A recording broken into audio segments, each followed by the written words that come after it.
Hello there. Allow me to introduce myself. I am Neil Whitby here in Rockford, Illinois.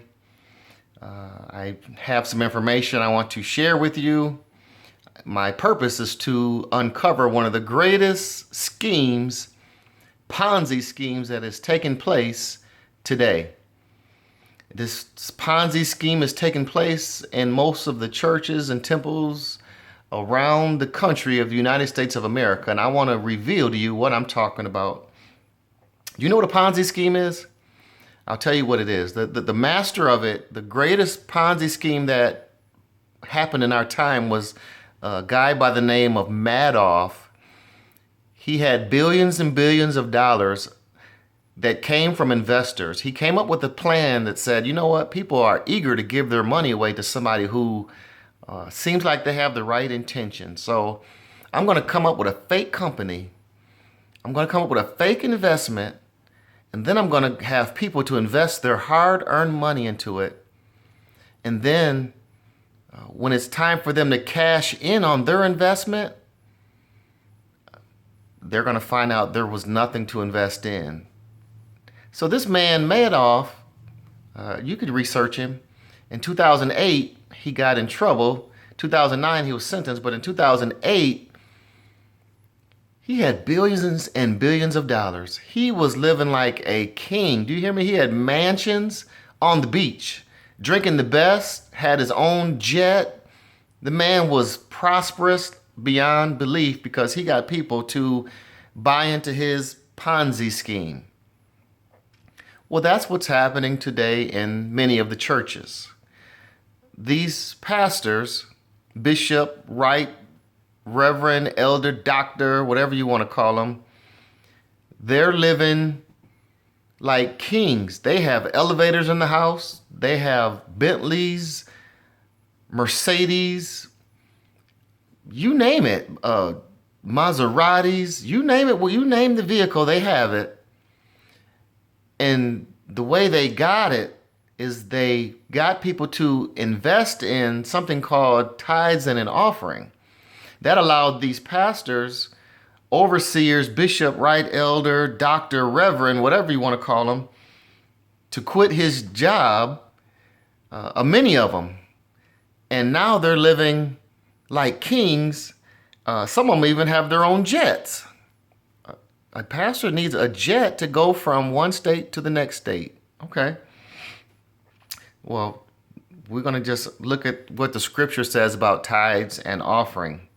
First, I want to say I'm not affiliated with any church, but I do believe it is good to give God an offering. I believe it is taught in every religion to give God an offering. I'm not even going to go in through the scriptures, the many scriptures that talk about giving God an offering, because that is undisputable to me.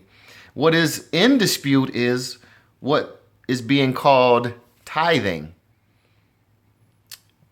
Now, nobody should be upset with me unveiling or revealing the truth, except for those who are prospering and taking advantage of other people unfairly. But I can't even say unfairly because it is legal. It's the biggest legal Ponzi scheme that's taken place that I know of on the planet, where billions of dollars are being brought in the church, billions, and marketed or being moved around under what is called a 501c. And so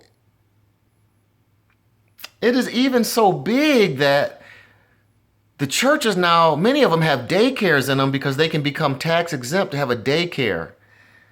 Is it wrong to have a daycare in the church? It's legal. Is the purpose of the church to have a daycare? Jesus went into the temple and he saw those money changers, and he told them specifically, my house, my Father's house, should be called the house of prayer. You've turned it into a den of thieves. So if it's supposed to be called the house of prayer, when did it become the house of daycare? I'm just asking. I'm just asking. Real quick, Deuteronomy chapter 12, verse 32. I'm going to end up doing probably a 3-part series on this, but I want you to make sure your pastor gets this and 2 other people that you know who are going to a temple or a mosque or some type of religious affiliation. So Deuteronomy this is the how. Deuteronomy 12:32 says, "What thing soever I command you, observe to do it. Thou shalt not add thereto nor diminish from it." So whatever God said do, you should do it. Don't add and don't take away. It's real plain. So dealing with tithes and an offering, I'm gonna tell you I have several scriptures to tell you who's supposed to benefit off the tithes and the offering, because what I'm seeing is, as I told you, many of these overseers are living lavish lifestyles. And the question I have for you, if you're paying your tithes as you've been taught to, have you benefited from it? Is your storehouse running over? I mean, when you go home, do you have to borrow $70? Do you have a 401k? Do you have a Mercedes? Do you have the luxurious vehicles that these people have?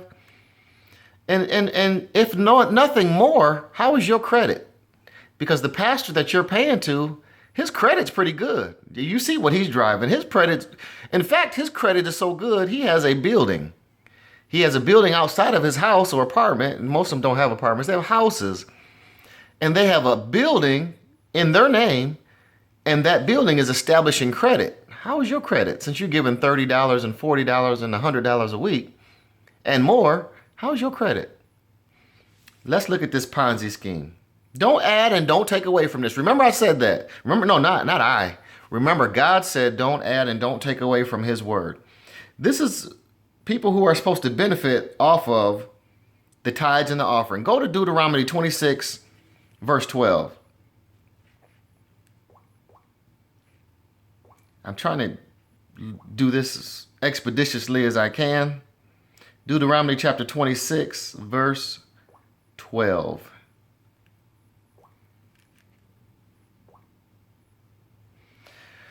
This is the Lord speaking. "When thou hast made an end of tithing, all the tithes of thine increase, the third year, which is the year of tithing, and has given it, unto the Levite." So this is who's supposed to get your tithes? The Levite. The Levites were certain people of the 12 tribes of Israel. They were one of the tribes. And of the 12 tribes of Israel, land was distributed. When the people of Israel came out of the promised land, land was distributed, but the Levites didn't get any land because their portion was to take care of what's called God's house, or the property of God. Whatever, there was a certain place where people had to come and give their tithes and their offering, and the Levites was over that particular place. And so the Levites didn't have land to harvest. So the Lord said, make sure you give it to the Levites, the stranger, the fatherless, and the widows, that they may eat within thy gate and be filled. So right there, the Lord is telling you, when you give your tithes, your tithing is so that these people can eat natural food. Okay? The fatherless, the stranger, the Levite, the widows, that they may eat within thy gate. Let me just read 13 since I'm there. "Then thou shalt say before the Lord thy God, I have brought away the hollow thing out of mine house, and also have given them unto the Levite, unto the stranger, the fatherless, and to the widow, according to all that thy commands, which thou hast commanded me. I have not transgressed thy commandment, neither have I forgotten them." So that's who is supposed to benefit off of what is called tithing. Okay. Now let's see what tithing is. What I'm seeing is every Sunday people are being taught to take 10%. Whatever you make financially, you take 10% of that, you bring it to the church, and not just 10%, but then you also bring an offering and you give that to God. Well, I just told you who's supposed to get some of that tithing. The preacher was supposed to get a small portion. The fatherless was supposed to get a portion. The widows, the strangers, And as I keep reading, you're going to find out you yourself were supposed to get some of those tithes. How many of you have got any of the tithing back that you sowed into? Especially since it was on good ground. Let's look at this. Leviticus chapter 27, verse 30 and 32. Leviticus 27. We're seeing what exactly a tithing is. 27, verse 30. And as I said, this is going to probably be 3 parts. So make sure you get a hold of all 3 parts. Verse 30, I'm going to read 3 verses or 2 verses. It says, and all the tithe of the land, whether of the seed of the land or of the fruit of the tree, is the Lord's. It is holy unto the Lord. Now, what did he say? Did he say go in your pocket and get some green money? He said the seed of the land or the fruit of the tree. This is considered tithing. Something that you can eat, put in your mouth, not dig in your pocket and put in the offering plate. Tithing has to do with food. I'm going to make that real plain. The scriptures are going to make it real plain. I'm just going to read it. Verse 31 says, and if a man will at all redeem aught of his tithes, he shall add thereto a 5th part.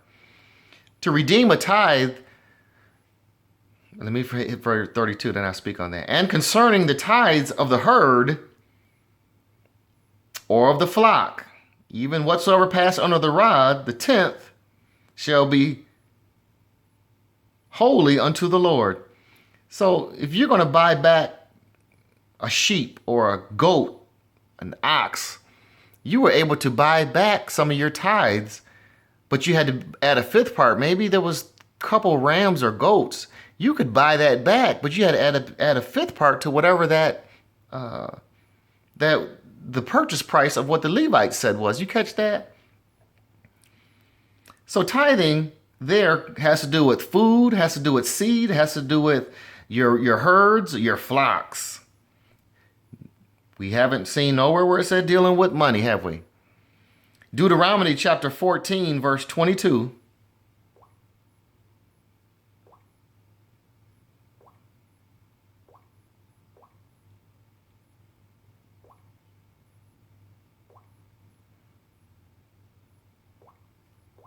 through 29 says, thou shalt truly tithe all the increase of thy seed.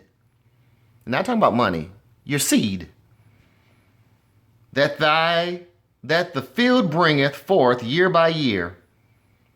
Thou shalt eat before the Lord thy God in the place which he shall choose to place his name there. The tithe of the corn, of the wine, of thine oil, of the firstlings of thy herd, and out of thy flocks, that thou mayest learn to fear the Lord thy God always. And if the way be too long for thee, thou art not able to carry it, or if the place be too far for thee, which the Lord God shall choose to set his name there, when the Lord thy God has blessed thee, thou shalt turn it into money. This is the first place where God said he's going to establish a place for you to take your tithes. And if the place is too far for you to get there, because maybe you have too much corn, too much oil, too much wine, too many grapes, too many herds, take that and turn it into money. I'm going to continue this on part 2. Catch part 2. This ain't over. We just getting started.